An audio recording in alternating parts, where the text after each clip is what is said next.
Hello students, आप सभी का अपने YouTube channel HLB digital classes में स्वागत है। आज हम लेकर आए आप लोगों के लिए क्लास 10th फिजिक्स के मोस्ट इंपॉर्टेंट क्वेश्चन। चलो स्टार्ट करते हैं। तो इसका पहला क्वेश्चन है,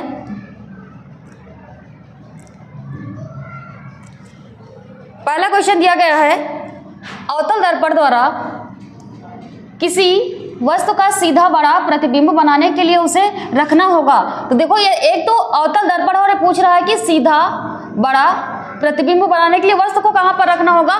तो सीधा एक ही स्थिति होती है अवतल दर्पण में, आप लोगों को पता है कि जब वस्तु ध्रुव P और फोकस F के मध्य होता है तो क्या होता है, उसका प्रतिबिंब कैसा बनता है, सीधा होता है और बड़ा होता है। तो यहाँ पर देखें तो दर्पण के ध्रुव P और उसके फोकस F के बीच में, तो जब भी वस्तु P और फोकस F के बीच में होगी तो वस्तु का प्रतिबिंब कैसा होगा, सीधा होगा और बड़ा होगा। और आप लोगों को ध्यान रखना है कि अवतल दर्पण में ओनली एक ही स्थिति होती है, तो आप लोग गलती से भी गलत मत करिएगा।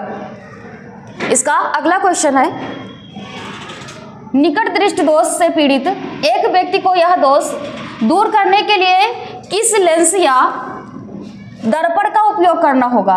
तो यहाँ पर हमने अगले वीडियो में आपको बताया था एक ट्रिक क्या थी, दूना। तो दूना के अकॉर्डिंग क्या होता है, डी फॉर दूर दृष्टि दोष और यू फॉर क्या होता है, उत्तल लेंस। तो दूर दृष्टि दोष के लिए उत्तल लेंस और एन फॉर निकट दृष्टि दोष, ए फॉर क्या होता है, अवतल लेंस। तो निकट के लिए कौन सा लेंस यूज करेंगे, यहाँ पर अवतल लेंस यूज करते हैं।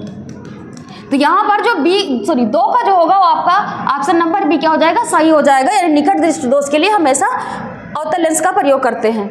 इसका अगला थर्ड क्वेश्चन है, विद्युत ऊर्जा की इकाई है। तो विद्युत ऊर्जा की इकाई क्या होती है, एक तो किलोवाट घंटा होता है, बट यहाँ पर किलोवाट घंटा नहीं है। पहला वोल्ट है, दूसरा क्या है, वाट है, अगला क्या है, एम्पियर है। और एम्पियर क्या होता है, धारा का होता है, वोल्ट क्या होता है, विभवांतर का होता है। और यहाँ पर अगला क्या है, वाट इंटू सेकंड। तो किलोवाट घंटा नहीं है, तो यहाँ पर आपका विद्युत ऊर्जा की इकाई क्या हो जाएगा, वाट इंटू सेकंड हो जाएगा। इसका अगला क्वेश्चन 4 नंबर इसका क्वेश्चन है,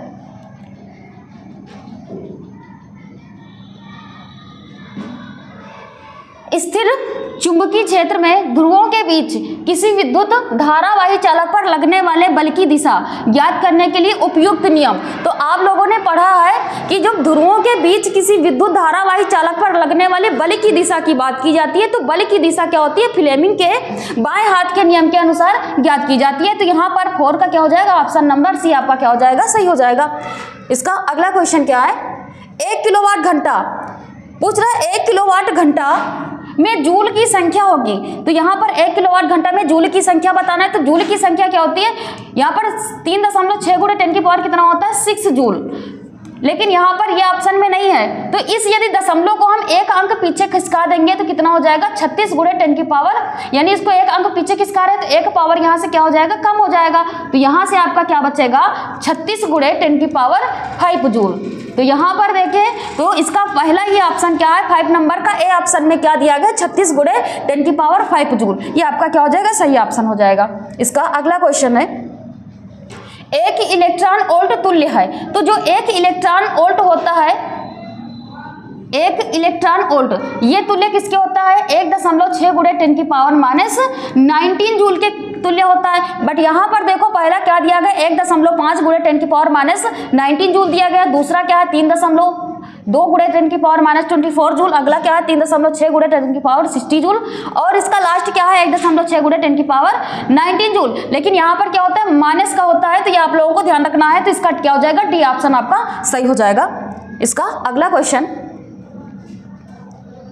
क्वेश्चन क्या है कि जब मानव नेत्र में जब प्रकाश यानी प्रकाश क्या होता है, नेत्र में क्या होता है, प्रवेश करता है, तो उसका अधिकांश भाग अपवर्तन कहा जाता है। तो उसका अधिकांश भाग अपवर्तन कहा जाता है। तो आप लोगों को पता है कि जब भी प्रकाश और नेत्र की बात की जाए तो वो कहाँ पर आता है, हमेशा कार्निया पर आता है। तो इसमें देखो पहला क्या दिया गया, क्रिस्टलीय लेंस पर, अगला क्या है, स्वच्छ मंडल कार्निया पर। तो जब भी प्रकाश की नेत्र में प्रकाश की बात की जाएगी तो आपको हमेशा ध्यान रखना वो कहाँ पर जाएगा, कार्निया पर जाएगा। तो यहाँ पर बी ऑप्शन आपका क्या हो जाएगा, सही हो जाएगा। इसका अगला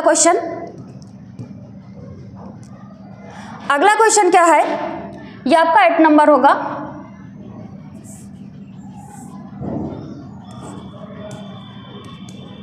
ये 11 नंबर का क्या है, एक लेंस की क्षमता प्लस का 1 डायोप्टर है, इसकी फोकस दूरी होगी। तो देखो फोकस दूरी पूछ रहा है और यहाँ पर क्या हो रहा है कि लेंस की क्षमता दे रखा है। तो यहाँ पर आप लोगों को पता है कि लेंस की क्षमता P बराबर क्या होता है 1/f। जब ये मीटर में होता है तो 1/f होता है, लेकिन यहाँ पर ऑप्शन में आपका क्या दिया गया है 100 सेंटीमीटर। तो जब भी सेंटीमीटर में हम f को लेते हैं तो क्या होता है इसको 100 से हम गुणा कर देते हैं, यानी P बराबर क्या हो जाएगा 100/f होता है। ये फार्मूला होता है। यहाँ से देखो डायोप्टर जो P बराबर है वो कितना दिया गया है, प्लस का 1 डायोप्टर दिया गया है। तो यहाँ से हमें फोकस दूरी निकालना है। यदि f बराबर निकालेंगे तो कितना हो जाएगा 100/p क्या आ जाएगा f बराबर, यदि यहाँ से हम फाइंड आउट करेंगे तो 100/p का मान कितना दिया गया है, p का मान 1 डायोप्टर है। तो 1 से यदि इसको हम डिवाइड करेंगे तो आपको पता इतना ही रहेगा। तो यहाँ पर इसका आंसर क्या हो जाएगा, बी ऑप्शन क्या हो जाएगा, सही हो जाएगा। जब भी इसकी लेंस की क्षमता कितनी होगी 1 डायोप्टर, तो यदि आपसे फोकस दूरी पूछेगा और सेंटीमीटर में होगा तो वो कितना आएगा 100 सेंटीमीटर आएगा। इसका अगला क्वेश्चन क्या है, स्पष्ट दृष्टि की न्यूनतम दूरी। देखो स्पष्ट दृष्टि की न्यूनतम दूरी पूछा है तो न्यूनतम दूरी क्या होती है 25 मीटर होती है। अगला क्या है, लघु पतन के समय परिपथ में वैद्युत धारा का मान।